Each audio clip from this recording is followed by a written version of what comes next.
सुप्रभात बच्चों, हिंदी कक्षा में आप सभी का स्वागत है। बच्चों, आज हम लोग पाठ 7 साइकिल की सवारी के अभ्यास कार्य करेंगे। तो चलिए आइए प्रारंभ करते हैं।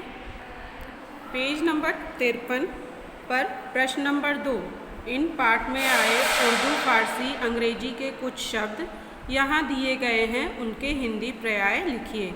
तो बच्चों, यहाँ कुछ शब्द दिए गए हैं जो अलग अलग विदेशी भाषाओं के शब्द हैं, जैसे कुछ उर्दू के शब्द हैं, कुछ फारसी के और कुछ अंग्रेजी के। उनके आप लोगों को हिंदी पर्याय लिखने हैं। ठीक है, तो पहला शब्द है फीस। फीस का हिंदी होगा शुल्क। फीस का हिंदी पर्याय क्या होगा? शुल्क। पेशगी, अग्रिम। पेशगी का मतलब अग्रिम। माफ़ी, क्षमा।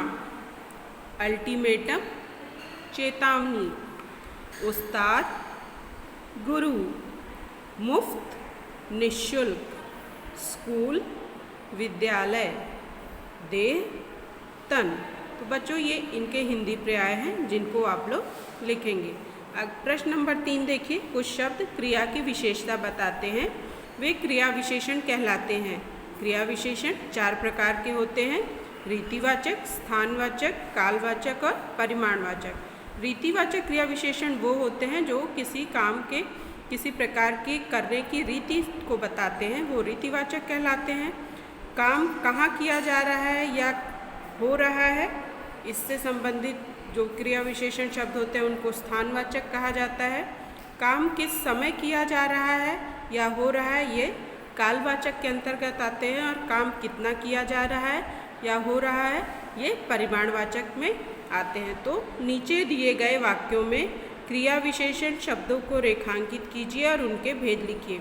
अब इसमें क्रिया विशेषण शब्द आप लोगों को रेखांकित करने हैं और उनके भेद बताने हैं। मैंने साइकिल को कभी हाथ नहीं लगाया।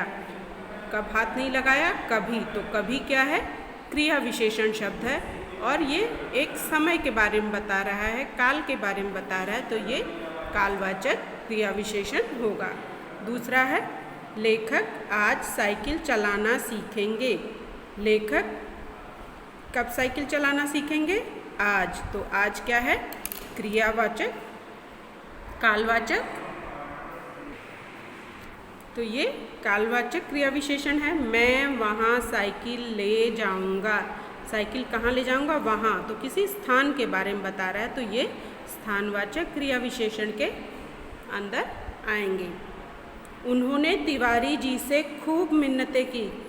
कितनी मिन्नतें की? खूब। तो ये बता रहा है कितना, काम कितना हो रहा है? खूब हो रहा है। तो ये किसके अंतर्गत आएगा? परिमाणवाचक। श्रीमती जी ने कपड़ों की मरम्मत फटाफट कर दी। कैसे कर दी? फटाफट। तो काम करने के तरीके के बारे में बता रहा है, तो ये किस में आएगा? रीतिवाचक में। साइकिल से गिरने पर उन्हें थोड़ी चोट लग गई। अब चोट कितनी लगी? थोड़ी लगी। तो ये क्या बता रहा है कि काम कितना हुआ या कोई चीज़ कितनी हुई? थोड़ी हुई। तो ये परिमाणवाचक क्रिया विशेषण कहलाएगा। फिर है मैं ही तांगे से उधर घूमने निकली थी। किधर? उधर।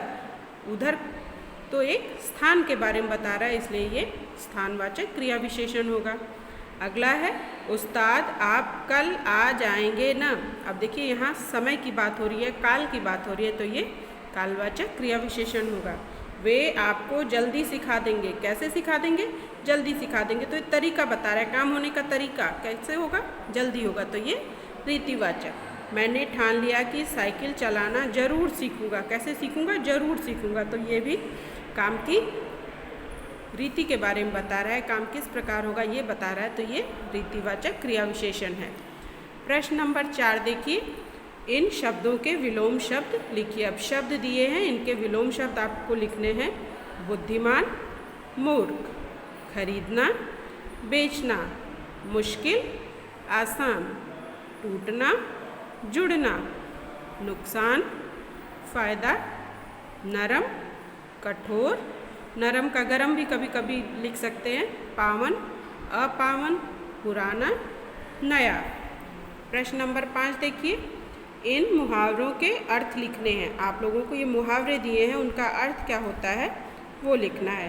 प्राण सूख जाना, तो प्राण सूखने का अर्थ होता है बहुत डर जाना। फूला ना समाना, बहुत प्रसन्न होना। हिम्मत टूट जाना, हताश और निराश हो जाना। हिम्मत टूट जाने का मतलब क्या है? हताश और निराश हो जाना। हाथ पैर फूल जाना, बहुत घबरा जाना। चकमा देना, धोखा देना। तो इनके अर्थ आप लोग लिखेंगे। अब अगले पृष्ठ पे देखते हैं। जो उत्तर सही है उसके सामने सही का निशान लगाइए। इस वाक्य में रेखांकित शब्द पूर्वकालिक क्रिया है। अब किसमें पूर्वकालिक क्रिया है? पूर्वकालिक क्रिया जो एक क्रिया से पहले हो गई हो। मैंने उन्हें हाथ जोड़कर प्रणाम किया। कैसे प्रणाम किया? हाथ जोड़कर। वह हमें कितने दिनों में सिखा देंगे। फिर है अगर गिर पड़े तो चोट लगेगी। मैंने भागकर उन्हें बाजार में पकड़ा।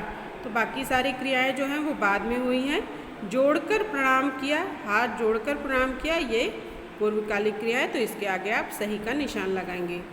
प्रश्न ख, दूसरों की भलाई करने वाला। दूसरों की भलाई करने वाले को क्या कहते हैं? परोपकारी। तो उपकार, उपकारी, परोपकार, परोपकारी। तो परोपकारी पर आप सही का निशान लगाएंगे।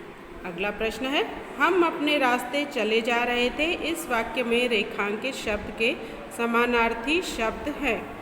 अब रेखांकित शब्द कौन सा है? रास्ते। रास्ते के समानार्थी क्या होंगे? राह, मार्ग, पंथी, पथिक, राही, पथ, राहगीर, राही।